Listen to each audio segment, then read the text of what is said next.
Awesome guest today. Can't wait. Good morning and welcome to Hashtag Rise and Grind. I am your host, Glenn Lundy. I am a husband to one, a father to seven, and the creator of what is going to be the #1 most watched morning show in the world. It is 5:30 a.m. and I hope that you are ready to rise and grind. Oh, almost dropped the phone. Good morning. Good morning. Good morning. What's up, my dear friend? How are you this morning, man? It's Friday. That's what I'm talking about. Today is Friday, April 19th, 2019. That's right. It's Friday, April 19th, 2019. And what's crazy is today is the very first, and the very last time it'll ever be, Friday, April 19th, 2019. So I want to make sure we make the absolute most out of this incredible day. Are you ready? Let's do it. Here in Kentucky, it's going to be 63 degrees today. We're going to have a little bit of rain. I don't know what's happening. It seems like I was in Minnesota. It was kind of cold. It was 80 degrees in Kentucky. Now I'm back in Kentucky. It's 63 degrees. It's going to be 47 tomorrow. It's like the cold weather's following me. But I'm sure at some point, I'm going to get on this heat streak, and I cannot wait. Today, we have an amazing, and I mean amazing, guest that's going to be on the show. This gentleman's name is Gary Cox, and I mean, this guy's been on The View. He's been on Inside Edition. He's been on CNBC, NBC, CBS, ABC. This guy's been everywhere, and I got the pleasure of shaking his hand and being a part of an amazing experience at Hustle and Grind Con. I mean, this is what this guy does. Listen to this. He shows other people, okay? He shows people how to live an extraordinary life, which I love that word. He shows people how to live an extraordinary life with lasting results by demonstrating how to change negative cycles of thinking into positive programmed conditioning.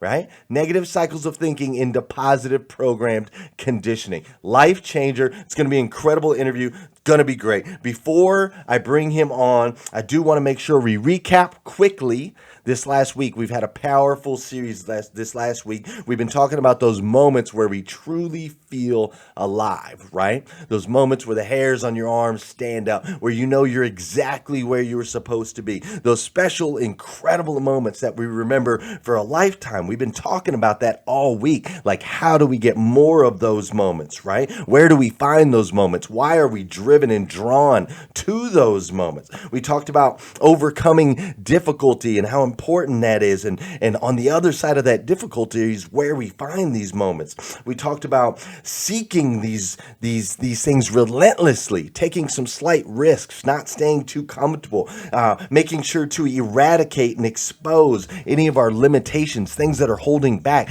We talked about being designed to be celebrated and not just tolerated, right? We want to be in positions where we're celebrated, not just tolerated. We talked about how we are designed to win, designed to connect with other people, designed to stand out, how you are truly a spectacular human being. You need to embrace that, right? And then we talked about where do we find more of this stuff? And ultimately, we realized that it's all right in here, right? It's in our hearts and it's in our heads. We are the catalysts. We are responsible. We have what it takes. We can do it. You deserve it, and you must believe it. So it's been an incredible week. Yesterday, we had that special moment that we shared where my man Julio over in Minnesota and Eric Thomas made a surprise phone call and connected with Julio on a whole nother level. We talked about that experience. And today we get to cap it all off. We get to finish this incredible week with my man, Gary Cox. So before we bring Gary on, you know what we got to do this morning? I think we play a little bit of, what song is this? I think this is Maroon 5. Yeah, let's do this. I can feel that. This is the part of the show where I need you to hit that share button. That's right. I need you to hit that share button. Because I believe if we can change the way people start their day, it'll make a massive impact on this planet. I truly believe that. And sometimes you can change the way somebody starts their day by simply hitting that share button. This is also the part of the show where I'm going to say good morning to you, and I want you to say good morning to me. Whether you're watching live or you're watching on replay, say what's up. I go back, I say hello. So make sure I know that you're here. Good morning, my man Josh. Oh, what's up, Tim Duff? Liza Myers-Borges is up in here. Miss Brandy Elliott is in the house. How are you, Brandy? Hope you enjoy your Rise and Grind tea. What's up, Sandra Benstock DeLolio and Vicky Everett? It looks like Melvin Rodriguez is up in here, and Amy Bach, Leanne Ryan-Smith and Jeff Baker, Naomi Bussinger, Gail B. Kraft, Faye Giles, Richard Pintrick. Everybody's up in here this morning. I love it. What's up, Tracy Shepard, Eddie Gilbert, Kurt Allen McFarland, and Roberta Rose Haycraft. My man Tom Sizemore is in the house. Keith Hightower, Janelle Griego. The list goes on and on. What's up, Tony Thorstad, Jesse Miller, William Schomburg? That's what I'm talking about, man. Everybody's up in here on hashtag Rise and Grind this morning, including the one and only, my man, Mr. Gary Cox. What's up, Mr. Gary Cox? How are you, sir? Glenn, how are you doing today, buddy? Good to be with you, man. Ready to rock and roll? I'm ready to rock and roll, man. I am so thankful that you are here with us today. I know you have a busy, crazy schedule. You're always kind of all over the place from what I see, flying around and visiting people and helping people all over the world. I love it. So I appreciate you taking the time to join us today. Awesome, man. So, Gary, you and I shook hands at Hustle and Grind Con after what was an incredible experience with Michelle McLean, right? Who a lot of people here in the hashtag Rise and Grind group, they know Michelle. So you were up on stage. Let's just recap this moment real quick. You were up on stage. You grabbed Michelle randomly out of the audience, and you changed her life in minutes. Incredible. That's what I hear. Yeah, it was definitely a memorable program. You know, one of the things that I do is I find people to work with in an audience when I'm doing a presentation that have maybe some deep limitation. And I think we all do to some degree. Some are more on the surface than others.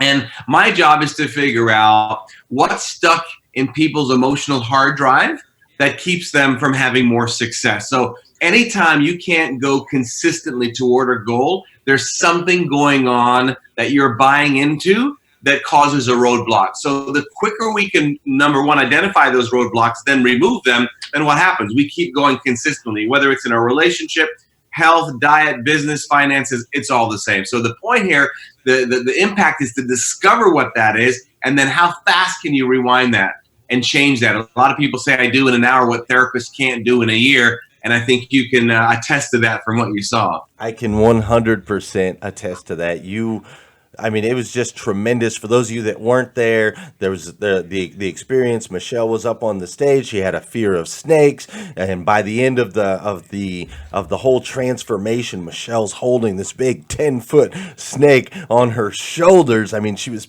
terrified from the get-go, and then she had this breakthrough. It was absolutely incredible. Now, Gary, obviously you help people in business, you help people just basically breaking through limitations, and you've had a lot of success yourself. This being a morning show, we always talk about the importance of your start, right? How we start our day. Sure. So I want to dive into yours a little bit on a personal level. How do you start every day? Yeah, let me share a couple things with you on that. A lot of people say, you have to wake up early or you have to go to bed late or whatever. Keep in mind, it's the amount of time you put in, whether you start at 4 o'clock in the morning or if you start at 9 o'clock, but you go to 2 o'clock in the morning, it's the amount of time you put in. So I do have a routine. This is one of my first ones. This is my smoothie. And in my smoothie, I have plant-based protein. I'm pretty much on a vegan diet and have been for probably 20 plus 30 years. I have frozen ginger in here, frozen blueberries. I have maca powder, turmeric, cinnamon stick. This is when I'm not every single morning, no matter what. Then you see here my goals. I write down my goals virtually every day. It's the same goals over and over till I attain them. So yesterday I write down about 30 goals every day. This was yesterday. So today when I'm finished up with you and I chatting, I'll rewrite those goals. It enables me to be incredibly focused. I do try to fit in some exercising. I take a lot of time to manage my day. So like if I have to wake up, like say for you, and we spend time at 5:30, you typically wake up an hour and 15 minutes to an hour and a half before I'm ready to go out the door, whatever out the door is. Right. Because I never rush. Never. You'll never see me rushing in the morning. Never. because I just think it's wise to have enough discipline to get up early where I'm breathing and thinking and pre-flighting my day. As a pilot, I pre-flight my airplane. I would never think about just getting into my airplane and taking off. That would be absolute stupidity. You check things. Is there enough fuel in the aircraft? Is there any contamination in the fuel? Has anything fallen off by any chance? Has somebody sabotaged something? Was there a tire flat? Whatever. And you do all this to make sure when you take off, you've got that done and you feel comfortable. I pre-flight my day every single day. So that comes to where am I at? What am I accomplishing? Where's my head today? What more can I do? Am I closer to my goals? Who can I influence? All those things go through my head. It takes time to do that. It takes discipline to make that happen. Absolutely, man. I love it. You literally hit like every point that we talk about: the gratitude and goals, taking the time, making sure that you're not rushed, preparing for your day. It's so important. It's a life changer. So important. It's beautiful. And I love that you said it doesn't matter what time that is, right? Long as it's enough time for you to get that engine warmed up, revved up, and ready to go, so that when you have something on the schedule, you have you're ready to rock. You're ready to rock, right? Yeah. That's and awesome. if you're the type of person that's always rushing the kids out the door, doing your makeup in the car, you're playing the game wrong. You're playing the game wrong, because it's no different than, and I've had it happen. I've gone and rushed into the airplane, didn't feel like I did my pre-flight right, and there's just something about that feeling like, it's like, if you're used to having your purse and you leave it, you feel something is wrong, it, or your wallet's not there, and you get in your car, you just know something's uncomfortable. It's just not a fun way to have your day. Yeah, not at all. Not a fun way. You can't really reach the best levels of self when you're running like that. So let's talk a little bit more. How did you get started in the field that you're in now? Well, a lot of it came from, unfortunately, a lot of my experiences. When I was younger, I was doing very well. I was doing over $100,000 a year in a business that I had started. Then things changed dramatically. I had gotten married. My wife and we had a baby. Then she tells me later on it's not mine, as I shared at the event. Grandfather and stepfather died of cancer. Uncle killed in a plane crash. My father was murdered, and way more, all by the time I was 21 years of age. So I did not have a very good start, unfortunately. And, most people have had some crap happen in their life. And the problem with this stuff is we take it with us. So I have to be careful when something crappy happens today, that I don't allow that to relive my past and validate all the pain I've been through. And that's not an easy thing to do without alcohol, drugs, and other medication. That's right. Absolutely, man. Absolutely. And the problem is when we don't know, I tell people, you've got to learn to lead your feelings and not be a slave to them. And that's why, my liquid of choice is really water. The only thing in here that's liquid is the water. I don't put juice in here. So my job is to figure out, okay, I've been through all this stuff. How do I move on beyond it without the pump up, rah, rah, you're great, you can do it stuff, and truly get it in my head where I'm now consistent no matter what happens. And then I channel all that strength and that energy now to something good. And that's not an easy thing to do when you've gone through so much, because it sticks with us. It becomes our identity. And sometimes it keeps us from moving on and having more success. Yeah, no doubt. That's definitely was my experience for a very long time, as I was letting my past, problems hold me back forever. And I kind of had to have a lay on the beach after trying to kill myself moment, where before I started to realize that, man, I got so much junk up in here. We got to start cleaning this stuff out, and doing something about it. So let me ask you this. You took your... on my not my new book. I've had it forever. Don't let others rent space in your head. That's right. I love it. That's how I came up with it, because I had so much crap renting space in my head, Yeah, and then there's no room for anything else. There's no room for the good stuff, right? No. Man, I look at it, Glenn, as mental real estate. And if you look at your mind as mental real estate, how much of that mental real estate do you use for crap? I mean, just worrying, complaining about crap. So if you think your mental real estate is huge, you wouldn't put like a a crappy beat up house or a trailer on it or something like that. You'd make it nice. So I look at my whole mind as mental real estate. It's very, very valuable to me. And I'm very careful about what I put into it. Now, with that being said, I also watch the news. I'm a fan of the news. And when people say, news is negative, I was not too long ago with my billionaire mentor for 4 days. Guess what he had on for 4 days? The news. People who are very, very successful, they watch things like that because they can understand that and go, oh, it's so negative. They're looking for pulses and what's going on in the economy and things. So I'll share a lot of things with people that are counterintuitive that, what many people are told to believe in here. But the thing is, it's a heck of a mind game, and you have to learn how to play it. So my job is to teach people how to play games with their mind instead of their mind playing games with them. I love that. And Gary, I'm one of those guys. I don't watch the news. I've always said don't watch the news, especially first thing in the morning. I don't like the news first thing in the morning just because, like you said, I've only got so much space in here and I'm trying to fill it with some good positive stuff. But as my career has started to rise, I'm starting to realize that, a lot of my mentors, a lot of the people that I'm in circles with, they definitely watch to get a good pulse on what is going on so they can see moves, maybe moves in the market, maybe things that are going on so that they can make solid business plays. See, when somebody says watching TV is ridiculous, that would be like me saying reading books are stupid. Now, reading stupid books are stupid. Right. Watching stupid TV is stupid. Right. But reading good books are good. Watching good TV is good. Yeah. So I try to get to the news every night at 6:30 if I can make it, but and again, words, TV, me, you, nothing has meaning other than the meaning you choose to give it. Period. End of story. That's right. So my world is different where I look at stuff. I don't go, oh my gosh, it's just so depressing. I'm looking for pulses and things like that. I might find a story on the news that I can use for me and you today. You just don't know. Very but true. I don't spend a lot of wasteless time. So what I do, like I'll have things where I'm hustling all day long and doing my grind, and then at the end of the day, I might take things with me that I don't need a lot of mental strength, and then I'll go in there where the TV is, so I know I can do some stuff where I don't need a lot of mental strength, and I can allow myself to have some distractions. So I'm kind of breaking up the day a little bit. Yeah, makes sense. Kind of killing two birds with one stone, and making sure that it's efficient time, not just laying around on the couch like zoned out for 4 hours watching Netflix, right?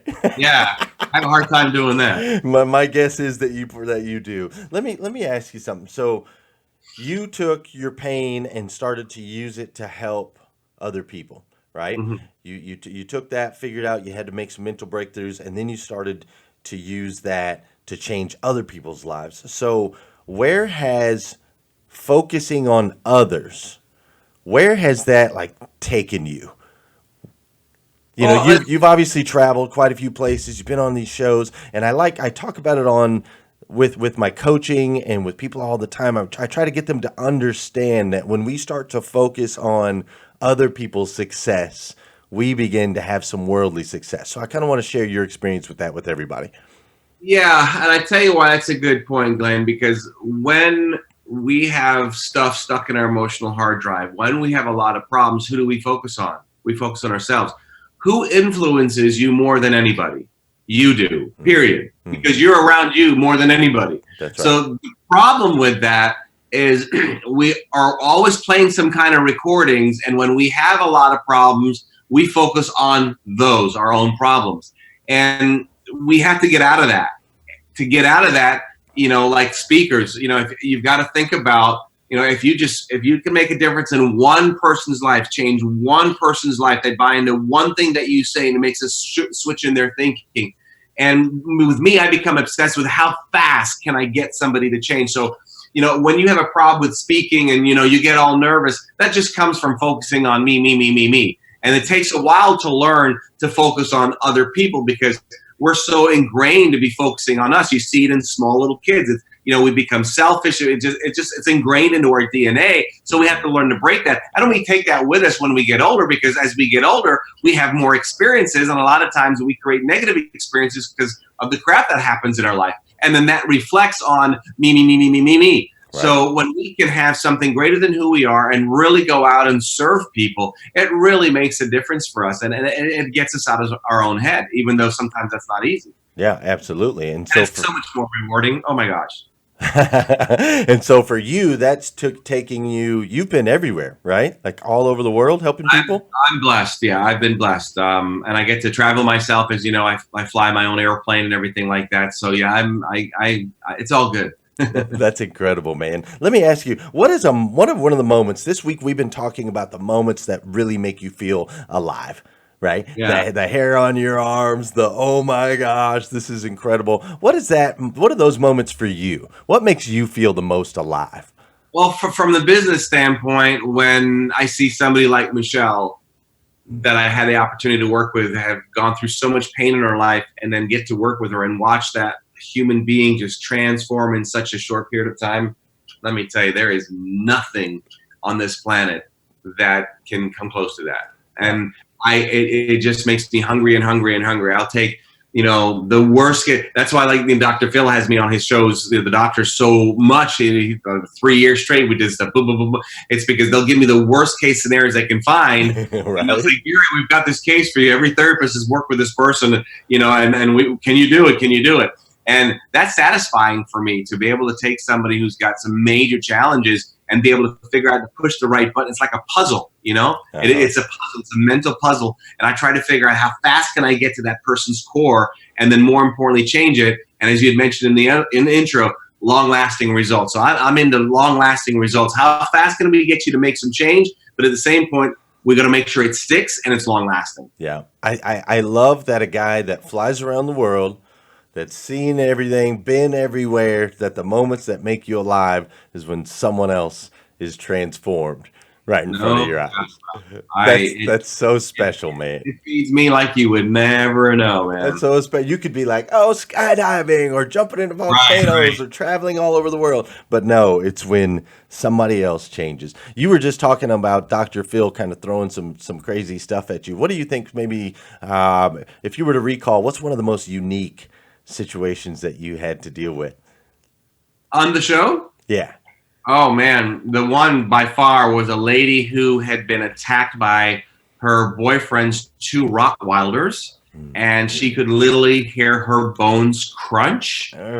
He had to come and shoot the dogs off of her.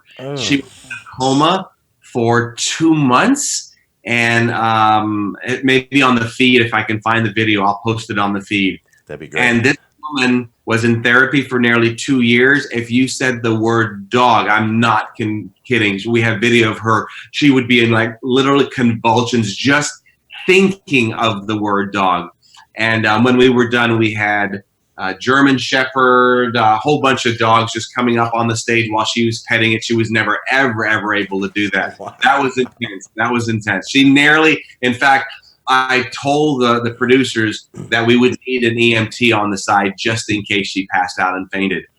She was one of my most, by far for TV, the most severe case that I've ever worked on. Wow, man, that's amazing. So I know that it's a process. I've seen your process. I know how you help people. Is it possible in just a small little segment? What are you really attacking when you start working with someone? What are you going after to create that long-lasting transformation? Well, when let's say a company wants to bring me in, I find out maybe what the culture is, or an individual. The first thing I'm going to figure out is why.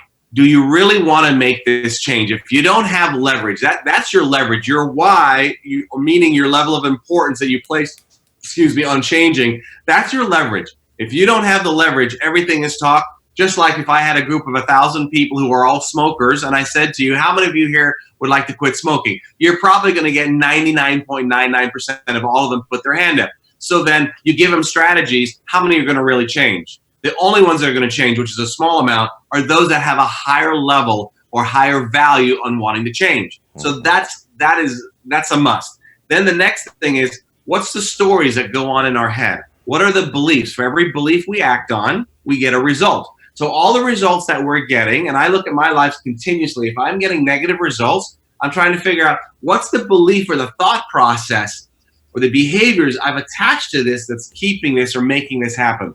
And you'll hear people say, change your story, change your life. Not true. It's change your story, believe your story, change your life. So if a person says, I can't, and then I say to them, no, say you can, and they say, I can. Well, if they say I can, and they still believe they can't, then they can't. Right. So we just can't just change the story. We have to learn to believe the story. Once I get a person to start believing the story and I share them strategies to do that, that's when change is made. Then I have to figure out also from a psychological standpoint, what is in there that may be deeper that keeps them from going further quicker. So that's kind of in a nutshell what I would do. Yeah, that's beautiful, and I love that, and I think that's super valuable. I hope nobody missed that. You got to make sure that the value is there in the why, right? That's the leverage. Level of importance, that's your leverage, yeah. It's got to be super, super important, and then what is the belief? Knowing the belief first. Before you can try to change the belief, you have to know what it is, right? Right, and see, a lot of times we don't because we think so quickly, like we make excuses in our mind in a nanosecond and don't even realize they're an excuse. That's also a belief. We create beliefs or have had beliefs that we buy into so literally subconsciously nanosecond, we don't even know it's a limited belief. So when I'm working with somebody, and the beauty of the technology today, 99.99% of all my clients are all done through video chat. I don't need to physically be with the person. Right. So I can still decode all that through this. And then once that decoding is happening, then we can start making progress. But yeah, a lot of people, those beliefs are in there and they don't even know they're there. I could take anybody of any success level and interview them for maybe 5 minutes and find some belief that they had that's limiting them. Maybe in if it's in their finances, maybe they're doing well in finances, it may be in their performance level, it could be anywhere. In 5 minutes, I can find something in anybody. What a special gift, man.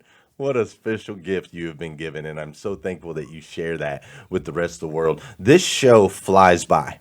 Okay, the show flies by. We're already like at time. Hey, I'm looking at the clock. Wow, it's amazing how fast it goes by. So I do want to do two things before we get you out of here because we have to be respectful of everybody's time because it's morning and they're all getting into their routines. Otherwise, I'd go for days. I could talk to you forever. But let's be respectful. Two things I want to know. First, what is the best way for people to connect with you? Obviously, they can click you here on Facebook and follow you there. But what else? Yeah. What else would be a good way for them to connect with you? They can go to my website, GaryCox.com. That's with an E at the end of my last name, GaryCoxe.com. And if they're interested in some coaching, I don't do a lot of coaching because of my time, but if they go to, it's GaryCox.com/coaching. For those of you who are looking for some speaking or training once in a while in the industry, we can do that as well. But that's probably the best way to go. I'm on every social media there is. Sure. We're always throwing content out. Okay, beautiful. I want to make sure they can connect with you. And you guys, hey, if you love Gary as much as I do, if you've been loving Gary and everything he's got, make sure you hit that share button. The best way we can honor our guests that get up early and join us at 5:30 in the morning is to hit that share button and help them impact other people's lives. So now, Gary, I'm going to ask you one last question before I let you go. So I want you to pretend for a moment that you are on top of a mountain, right? You're up on top of the mountain. You look down, all of civilization is looking up at you. It's like an iRobot moment, right? Where you're up on the mountain, everybody's looking up at you, and they're desperate for a piece of wisdom, something that you can share with them, something they can apply in their lives today or this week or this month or this year that's going to make a long-lasting impact on their life, and you've got 2 minutes. That's all you got, 2 minutes to tell them. What are you going to tell them? Well, one thing I'll tell a lot of people, it will be okay. We all have challenges and we don't think sometimes it's going to be okay. And the other thing is figure out what it is that is slowing you down and focus very heavily on how to change that, because that is the chain that's connected to you that keeps you from going faster. And then the other thing is part of that, contribute. Do what you can to help more people, because that is going to satisfy you more than anything. And we get so busy in our routines of life and kids and family and business and finances and all these things. We're not careful. We really forget to carve time out for other people outside of our loop. One of the things that I wanted to wrap up with is we all connect love as usually, typically, people doing something for us that makes us feel love. Mm-hmm. But imagine if you switch that. For you to feel love, you have to do this or that for somebody else, and that's how you feel love. When you can do that, then you control how you feel loved all of the time, because it's based on what you do, not on what somebody does for you. That is beautiful, my man. Absolutely beautiful. It will be okay. It will be okay. We don't know how long this season is, but it's always just a season, right? It will be okay. It will be okay. Figure out what's slowing you down. Break free of those chains. Contribute. And understand that love is not somebody doing for you, but doing for others. What a fantastic way to finish an incredible show. Gary, I got to tell you something this morning, man. You are an amazing human being, brother. Absolutely amazing. Clearly uniquely made. Clearly uniquely made by the God of the universe to be the best version of yourself that you can possibly be, and you're doing it, man. You're out there, and all of these things that you're doing, they're making an impact. They're making an impact on your friends, your family members, their co-workers, people all around the world, and you've made an impact on me, and I, for one, absolutely love you for it, bro. I do. Well, I appreciate you guys so much and look forward to getting to do more with you guys. So you're doing a great thing for people, and we need this. We've got to have our mind filled with the right stuff. So thank you for kindly bringing me on. Absolutely, man. Thank you. I'm going to hop over to the other screen real quick. They won't be able to see you, but hang tight. Don't leave me just quite yet, okay? All right.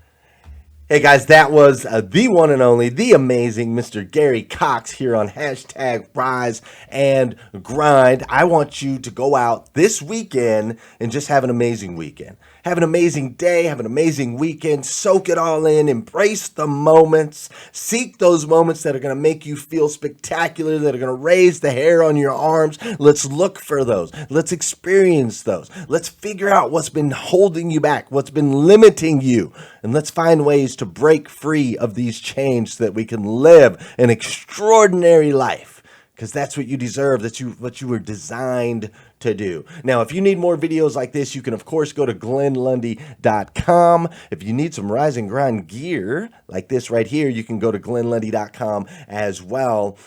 Also, will you do me a huge favor? Will you please come back again? We're going to do this again Monday morning, 5:30 a.m. We'll do it all over again here on hashtag Rise and Grind. Have an incredible day, my friends. Wake up, wake up, wake up, wake up. Stay woke, stay woke, stay woke, stay woke. Hashtag Rise and Grind, hashtag Rise and Grind. First thing on my mind.